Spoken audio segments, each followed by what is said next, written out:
नमस्कार विद्यार्थियों, आज हम लोग ग्लाइकोलाइसिस के बारे में अध्ययन करेंगे। हम देखें ग्लाइकोलाइसिस की जो क्रिया होती है ये दरअसल ऑक्सीश्वसन और अनॉक्सीश्वसन दोनों में यह पाई जाती है। ग्लाइकोलाइसिस का वैसे शाब्दिक अर्थ है ग्लाइकोस मतलब ग्लूकोज और लाइसिस का मतलब होता है टूटना। यानी ग्लाइकोलाइसिस की क्रिया में ग्लूकोज का जो अणु होता है वह पायरुविक अम्ल के दो अणुओं में टूट जाता है, तो ये पूरी क्रिया ग्लाइकोलाइसिस कहलाती है। ग्लाइकोलाइसिस के और भी नाम हैं, जैसे ईएमपी पथ पाथवे है या ईएमपी पथ कहते हैं। ऐसा इसलिए कहते हैं क्योंकि इसकी खोज, इसकी जो डिस्कवरी है वह एम्डेन, मेयरहाफ और पार्नाज ने मिलकर किया था, इसीलिए इसको ईएमपी पथ कहते हैं। ग्लाइकोलाइसिस का दूसरा नाम कॉमन रेस्पिरेटरी पाथवे भी है। ऐसा हम इसलिए कहते हैं क्योंकि ग्लाइकोलाइसिस या अनॉक्सीश्वसन और ऑक्सीश्वसन यानी एनारोबिक रेस्पिरेशन और एरोबिक रेस्पिरेशन दोनों में उपस्थित रहता है। इसको हम साइटोप्लाज्मिक रेस्पिरेशन भी कहते हैं क्योंकि यह क्रिया साइटोप्लाज्म में संपन्न होती है। अब हम लोग ग्लाइकोलाइसिस को एक शॉर्ट में समझने का प्रयास करेंगे। तो ग्लाइकोलाइसिस को आप देखेंगे कि ग्लाइकोलाइसिस की क्रिया में ग्लूकोज का अणु पायरुविक अम्ल के दो अणुओं में टूट जाता है। ग्लूकोज के एक अणु में बच्चों 6 कार्बन होता है और जब यह 20 से टूट जाता है तो 3-3 कार्बन वाले पायरुविक अम्ल के दो अणुओं में टूट जाता है। और ये पूरी की पूरी जो क्रिया है दरअसल 10 चरणों में पूरा होता है, 10 स्टेप्स में पूरा होता है। और इस क्रिया में पूरा करने के लिए हमारा 2 एटीपी खर्च होता है, तो 2 एटीपी 2 एडीपी में बदल जाता है, तो 2 एटीपी खर्च होता है और बदले में 4 एटीपी बन जाता है, तो 4 एडीपी से 4 एटीपी बन जाता है। यानी 2 एटीपी खर्च होता है, 2 एटीपी बन जाता है। और ग्लाइकोलाइसिस की क्रिया एक ऑक्सीकरण की क्रिया है। और ऑक्सीकरण, जीव विज्ञान में ऑक्सीकरण की जो बात होती है अक्सर हाइड्रोजन परमाणु का निकलना होता है। ऑक्सीकरण की कई परिभाषाएं हैं। किसी भी अणु में अगर ऑक्सीजन जुड़ जाए तो कहेंगे ऑक्सीकरण हो रहा है या ऑक्सीडेशन हो रहा है। और या किसी भी अणु से हाइड्रोजन अगर बाहर निकल जाए या इलेक्ट्रॉन बाहर निकल जाए तो भी हम कहते हैं कि ऑक्सीकरण हो रहा है। तो जीव विज्ञान में ऑक्सीकरण का जो स्वभाव है, जो नेचर है, वो हाइड्रोजन निकलने वाला है। तो ग्लूकोज का एक अणु जब पायरुविक अम्ल के 2 अणुओं में टूटता है तो 4 हाइड्रोजन के परमाणु बाहर निकलते हैं, अर्थात यह एक ऑक्सीकरण की क्रिया है। तो 4 को एक अणु है जिसका नाम है NAD, nicotinamide adenine dinucleotide. तो एक्चुअली ये है एनएडी प्लस है। ये 2 हाइड्रोजन परमाणुओं को जब ये ग्रहण करेगा तब ये बदल जाता है NADH प्लस H आयन। पहले हम इसको केवल NAD कहते थे और जब 2 हाइड्रोजन परमाणुओं को पकड़ लेता था तब इसका नाम हो जाता था NADH2। लेकिन अब इसको हम नए तरीके से NADH प्लस H आयन कहते हैं। तो बच्चों कुल 2 NAD का निर्माण, NAD 2 NADH2 में बन जाता है। तो इस तरीके से ग्लाइकोलाइसिस की क्रिया हमारी पूरी हो जाती है। तो ग्लाइकोलाइसिस की क्रिया में 2 एटीपी खर्च होते हैं, 4 एटीपी बनते हैं। तो इस तरीके से इस डाटा में आप देखें, खर्च हमारा 2 एटीपी, निर्माण 4 एटीपी और शुद्ध लाभ यानी नेट गेन जो होता है 4-2 यानी, और इस तरीके से 2 एटीपी का हमें शुद्ध लाभ होता है या नेट गेन होता है। अब जो बात यह है कि ग्लाइकोलाइसिस अगर चलती रहे कोशिका में तो ये देखा जाता है कि NAD प्लस की कमी हो जाती है। यानी NAD प्लस NAD रहेगा तभी इसमें से हाइड्रोजन परमाणु बाहर निकलेंगे। अर्थात अगर NAD की कमी हो जाएगी तो ग्लाइकोलाइसिस की क्रिया बंद हो जाएगी। इसीलिए कोशिका में ऐसी एक क्रिया की जरूरत पड़ती है जिससे कि जो NADH2 है या NADH प्लस है ये पुनः NAD में यह बदल सके। तो NAD में हाइड्रोजन जुड़ गया तो देखिए NADH प्लस H बन गया, यानी ये रिड्यूस्ड हो गया। तो बात की कोई भी ऐसी क्रिया जिसमें कि NADH पुनः NAD में ये क्या हो जाए, ऑक्सीकृत हो जाए, तो ऐसी क्रिया की आवश्यकता पड़ती है। अब आप देखें पायरुविक एसिड बना हुआ है। अब पायरुविक एसिड में से एक कार्बन डाइऑक्साइड निकल गया, तब ये एस्टरलिहाइड में बदल गया और फिर से अब NADH से हाइड्रोजन लेकर के ये जो एस्टरलिहाइड है इसको रिड्यूस कर दिया जाता है। तो रिड्यूस कर दिया जाता है तो एथिल अल्कोहल में बन जाता है। तो पायरुविक अम्ल से जो एथिल अल्कोहल जब बनता है तो इस क्रिया में किसी एटीपी का निर्माण नहीं हो रहा है, लेकिन NADH प्लस H आयन जो है ये NAD प्लस में कन्वर्ट हो जा रहा है और ये NAD प्लस पुनः यहाँ पर इस्तेमाल हो सकता है। तो ग्लाइकोलाइसिस की क्रिया को चलाने के लिए भी आपको इस स्टेप की आवश्यकता होती है। यानी कोई, जैसे देखिए दूसरा स्टेप है कि पायरुविक एसिड में सीधे हाइड्रोजन जुड़ गया और ये NADH प्लस, ये जो NADH2 है ये NADH प्लस H आयन है ये NAD में कन्वर्ट हो गया। तो ये भी रास्ता अपना सकते हैं। तो अलग अलग जीवाणुओं में व्यवस्था अलग अलग होती है, कोई इस रास्ते चलता है तो जब इस रास्ते चलेगा तो लैक्टिक अम्ल का निर्माण हो जाएगा। तो ऐसा आपकी मांसपेशियों में भी हो जाता है, तो लैक्टिक एसिड का फॉर्मेशन हो जाता है।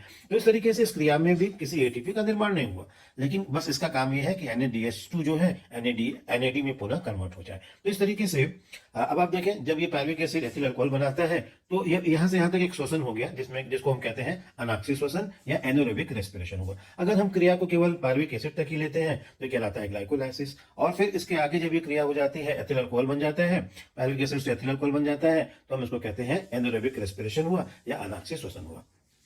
और अनाक्षी श्वसन की क्रिया जब कोशिका के बाहर होती है तब हम इसे किण्वन कहते हैं या फर्मेंटेशन कहते हैं। अब देखिए अब जो ये जो अनाक्षी श्वसन की क्रिया है, जब ये बाहर कोशिका द्रव्य के बाहर हो तो देखिए क्या बना, एथिल अल्कोहल बना, तो इसको हम कहते हैं अल्कोहलिक किण्वन या अल्कोहलिक फर्मेंटेशन। अब पायरुविक एसिड से अगर लैक्टिक एसिड बना तो कहेंगे लैक्टिक एसिड फर्मेंटेशन। अगर पायरुविक एसिड से ब्यूटारिक एसिड बन जाएगा तो कहेंगे ब्यूटारिक एसिड फर्मेंटेशन। तो फर्मेंटेशन या किण्वन फिर कहलाता है। तो इस तरीके से बच्चों ये ग्लाइकोलाइसिस की क्रिया शॉर्ट में दिखाई गई है।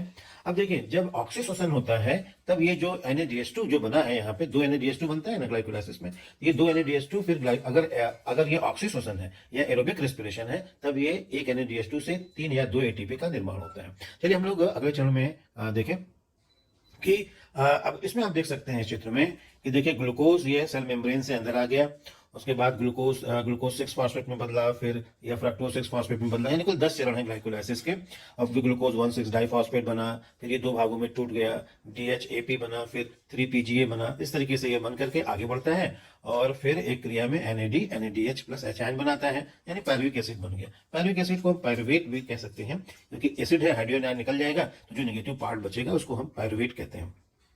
हम देखिए पायरुविक एसिड या तो फिर ये लैक्टिक एसिड में कन्वर्ट हो जाएगा या लैक्टेट में, जैसा कि पीछे दिखाया गया है, और इसमें NADH या NADH2 फिर से NAD प्लस में कन्वर्ट हो जाएगा। अब पायरुविक एसिड, अब आप देखिए तो इस तरीके से यह पायरुविक एसिड फिर एथिल अल्कोहल बना देता है, तो ये अनाक्षी श्वसन हो जाएगा, एथिल अल्कोहल बना देगा। और उसके बाद देखिए जब ये ऑक्सी श्वसन होगा तो पायरुविक एसिड माइटोकॉन्ड्रिया है, या एक को हम कहेंगे माइटोकॉन्ड्रियन, तो ये माइटोकॉन्ड्रियन के अंदर आ जाता है। तो इस तरीके से पायरुविक एसिड या पायरुवेट अंदर आ गया। अंदर आने के बाद फिर क्या होता है कि इसमें से एक कार्बन डाइऑक्साइड निकल जाता है। पायरुविक एसिड में बच्चों हम जानते हैं इसमें 3 कार्बन होते हैं और यहाँ से कार्बन डाइऑक्साइड निकल जाएगा और फिर यह भी एक ऑक्सीकरण की क्रिया है और NAD प्लस जो है NADH प्लस H आयन में कन्वर्ट हो जाता है। तभी बदल जाएगा एसिटाइल कोएंजाइम A में, और एसिटाइल कोएंजाइम A में फिर क्रेब्स साइकिल में ये इंटर कर जाता है। क्रेब्स साइकिल का दूसरा नाम TCA साइकिल भी हम कहते हैं, ट्राई कार्बोक्सिलिक एसिड साइकिल भी कहते हैं। इस तरीके से बच्चों अगर ये एरोबिक रेस्पिरेशन रहा, ऑक्सी श्वसन रहा, तो पायरुविक एसिड माइटोकॉन्ड्रिया के अंदर जाएगा, और यदि अनाक्षी श्वसन रहा तो पायरुविक एसिड या तो अल्कोहल बनाएगा, एथिल अल्कोहल बना देते हैं, या फिर लैक्टिक एसिड बना सकता है। तो इस तरीके से ये जो ग्लाइकोलाइसिस की क्रिया है हम ग्लूकोज से लेकर के पायरुविक एसिड तक मानते हैं, जो कि ऑक्सी श्वसन और अनाक्षी श्वसन दोनों में ये उपस्थित होता है। अब बच्चों ये देखिए, ये जो इस चित्र में यहाँ दिखाया गया है, ये जो NADH है, दरअसल NADH के पास 2 हाइड्रोजन परमाणु रहते हैं, या हम कह सकते हैं 2 इलेक्ट्रॉन इनके अंदर रहते हैं। अब NADH क्या करता है, अपने इलेक्ट्रॉन को इसमें भेजता है। देखिए ये जो झिल्ली के ऊपर बना हुआ है, ये देखिए लिखा है इलेक्ट्रॉन ट्रांसपोर्ट है। तो इलेक्ट्रॉन, ये अपने 2 इलेक्ट्रॉन को जब इलेक्ट्रॉन ट्रांसपोर्ट के अंदर भेजता है तो फिर उससे ATP का निर्माण होता है, और कहते हैं कि एक ग्लूकोज के अणु से यह देखा जाता है कि 2 NADH2 ग्लाइकोलाइसिस में बन जाते हैं, और उसके बाद ये जो पूरी साइकिल है, इस पूरे साइकिल में देखा जाता है कि एक साइकिल चलती है तो 3 NADH2 बन जाते हैं, एक FADH2 बन जाता है। इस तरीके से FADH2 और NADH2 ये अपने इलेक्ट्रॉन को ETS में जब भेजते हैं तो ATP का निर्माण होता है। कहते हैं कि एक NADH2 से, NADH2 मतलब NADH प्लस H आयन, तो NADH2 जब एक इसमें से इलेक्ट्रॉन अपने भेजता है इलेक्ट्रॉन ट्रांसपोर्ट सिस्टम में तो कहते हैं कि 3 ATP का निर्माण होता है, जबकि एक FAD से यानी FADH2 अणु से 2 ATP का निर्माण होता है। तो चलिए इसका आंकड़ा आपको बाद में दिया जाएगा, और यानी एक ग्लूकोज से कुल देखिए 36 ATP का टोटल निर्माण होता है। 36 यहाँ बन जाता है और 2 का नेट गेन हो जाता है, कुल 38 ATP का निर्माण हो जाता है। चलिए हम लोग अगले चित्र में समझने का प्रयास करें। ये NCERT की बुक से ये चित्र है, आप इसमें देख सकते हैं। यहाँ पे मैं आपको और बड़ा करके दिखाता हूँ। यानी ये सारे जो स्टेप्स हैं, ये भी जो स्टेप दिखाए गए हैं, ये ग्लाइकोलाइसिस 10 चरणों में होता है, इसको बच्चों ये दिखाया गया है। और यानी ये कौन कौन से एंजाइम्स हैं वो रेड कलर से इसमें लिखा भी है। तो इस तरीके से अब आप देख सकते हैं, मैं इसको हूँ आप ये देखें, जो ये ग्लूकोज का अणु है, ग्लूकोज में एक फॉस्फेट जुड़ जाता है। फॉस्फेट कहां से आता है? ATP से। तो ATP से फॉस्फेट आता है, ATP बदल गया तो ग्लूकोज जो है ये बदल जाता है ग्लूकोज 6 फॉस्फेट में। और यह किस एंजाइम के द्वारा होता है? इसका नाम है हेक्सोकाइनेज। अब आप देखें, जो ग्लूकोज 6 फॉस्फेट है अब यह बदल जाता है फ्रक्टोज 6 फॉस्फेट में, यह फ्रक्टोज 6 फॉस्फेट में कन्वर्ट हो जाता है। इस तरीके से यह जो एंजाइम है यह वास्तव में है, इसका नाम है फास्फोग्लूको आइसोमेरेज एंजाइम है। तो इस एंजाइम की वजह से यह फ्रक्टोज 6 फॉस्फेट बदल गया। उसके बाद अब आप देख सकते हैं यहाँ पे, तो जो फ्रक्टोज 6 फॉस्फेट है, तो फ्रक्टोज 6 फॉस्फेट में एक फॉस्फेट ATP से आया और फिर इसमें जुड़ गया तो इसका नाम हुआ फ्रक्टोज 1,6 डाइफॉस्फेट, यानी 2 फॉस्फेट आकर के इसके अंदर जुड़ जाते हैं। तो बच्चों इसका नाम हो गया फ्रक्टोज 1,6 डाइफॉस्फेट और इस तरीके से 2 एटीपी हमारा यहाँ खर्च हो जाता है। अब आप फ्रक्टोज 1,6 डाइफॉस्फेट में देख सकते हैं कि इसमें 6 कार्बन है। अब ये क्या करता है कि अब ये 2 अणुओं में टूट जाता है। एक का नाम है PgAl, ये देखिए ये जो है ये PgAl है वास्तव में। तो PgAl का मतलब ये हुआ 3 फॉस्फो ये ग्लिसरिक एसिड। तो 3 फॉस्फो जो ग्लिसरिक एसिड है, PgAl का मतलब है 3 फॉस्फो ग्लिसरॉल्डिहाइड। और यहाँ पर देखिए एक अणु आप ये देख सकते हैं कि यहाँ पर DHAP है। तो देखिए ये DHAP है, तो DHAP में भी 3 कार्बन है और यह भी एक शर्करा है। तो बच्चों क्या समझ में आया कि फ्रक्टोज 1,6 डाइफॉस्फेट जो है यह 3 कार्बन वाले 2 शर्करा में टूट जाता है। एक का नाम है DHAP। इस तरीके से 3 कार्बन वाली शर्कराएं हैं, इनको हम ट्रायोज शुगर भी कहते हैं। और फिर ये देखिए जो 3PgAl है, 3 फॉस्फोग्लिसरॉल्डिहाइड जो है, अब ये जो है अब देखिए आप यहाँ पे देख सकते हैं कि ये जो 3PgAl है यानी 3 फॉस्फोग्लिसरॉल्डिहाइड है, अब यह किसमें चेंज हो जाता है, यह रिड्यूस हो जाता है 1,3 डाइफॉस्फोग्लिसरिक एसिड में, यानी और यहाँ पर यह एक ऑक्सीकरण की क्रिया है और यहाँ पर NADH2 में बदल जाता है। तो बच्चों किसका निर्माण हुआ, 1,3 डाइफॉस्फोग्लिसरिक एसिड का निर्माण हो जाता है। और देखिए यहाँ पर जो एंजाइम है यह क्या है, ग्लिसरॉल्डिहाइड 3 फॉस्फेट डिहाइड्रोजिनेज नामक एक एंजाइम है जो यहाँ पर ये काम आता है। और यहाँ पर एक बात आप देख सकते हैं कि ये जो PGA है या PGAl है, 3 फॉस्फोग्लिसरॉल्डिहाइड है, इसमें एक फॉस्फेट है और एक फॉस्फेट आकर के दरअसल यहाँ पे और जुड़ जाता है, इसीलिए यह 1,3 डाइफॉस्फोग्लिसरिक एसिड में कन्वर्ट हो जाता है। और यह जो फॉस्फेट आता है वो इनऑर्गेनिक फॉस्फेट आता है, ATP से नहीं आता है। अब आप देखिए 1,3 डाइफॉस्फोग्लिसरिक एसिड जो है या ग्लिसरॉल्डिहाइड, तो 1,3 डाइफॉस्फो यानी ये था 1,3 डाइफॉस्फोग्लिसरॉल्डिहाइड और फिर ये रिड्यूस हो गया किसमें, 1,3 डाइफॉस्फोग्लिसरिक एसिड में।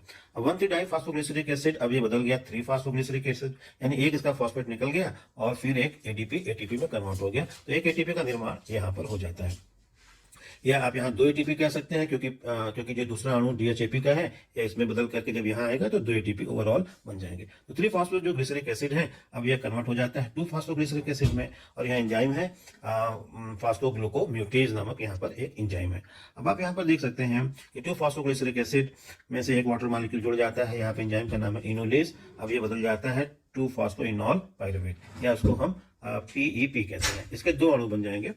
अब आप देखें अब 2 फॉस्फोइनॉल पायरुवेट जो है या पायरुविक एसिड बदल जाता है पायरुविक एसिड में या पायरुवेट में बदल गया और यहाँ पर भी एक ATP का निर्माण हो जाता है। इस तरीके से 2 ATP यहाँ बनता है, 2 ATP यहाँ बनता है, कुल 4 ATP का निर्माण हो जाता है।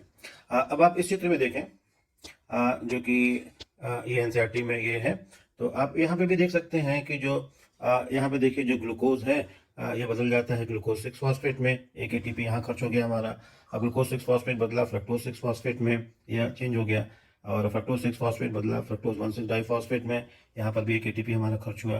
अब आप देखें अब ये क्या दिखा रहा है कि जो फ्रक्टोज 1,6 डाइफॉस्फेट है यह इसमें 6 कार्बन है, 6 कार्बन देखिए लिखा है, यह बीच में से टूट जाता है और 2 यानी ट्रायोज फॉस्फेट शुगर बनाता है। यानी एक देखिए यहाँ पे है ग्लिसरॉल्डिहाइड है, ग्लिसरॉल्डिहाइड 3 फॉस्फेट एक का नाम है और दूसरे का नाम है डाइहाइड्रोक्सी एसीटोन फॉस्फेट यानी DHAP और इसका नाम है PGAl यानी 3 फॉस्फोग्लिसरॉल्डिहाइड।